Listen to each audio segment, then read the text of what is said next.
আজকে দুপুরে আমাদের কাছে একটা গোপন সংবাদজনিত খবর আসে যে হিউজ পরিমাণ হিরোইন পুরনো বাইপাস আছে, ওখানটার একটা বাড়িতে স্টক আছে। তো সে অনুসারে আমাদের টিম, সেটা পিএসের টিম সেখানে অভিযান চালায় এবং অভিযানকালে আমরা প্রায় আনুমানিক 15 গ্রাম আমরা হেরোইন উদ্ধার করি। কিন্তু বাড়ির কাউকে পাওয়া যায়নি। আমরা বাড়ির ওনার নাম পেয়েছি, চিত্ত সাহা।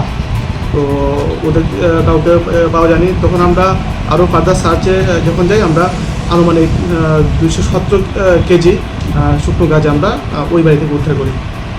এইগুলোর বাজার মূল্য কত টাকা হবে? সবগুলো কন্ট্রাভেন্টস আনুমানিক মূল্য প্রায় 10 থেকে 11 লাখ টাকা হবে। এখন অবধি কাউকে আটক করতে পারেননি না? আমরা অভিযান চলছে, আমরা ইনভেস্টিগেশন চলছে। আমরা চেষ্টা করছি যে মূল যে এটার পিছনে কে কী বা কারা আছে আমরা দেখবার চেষ্টা করছি।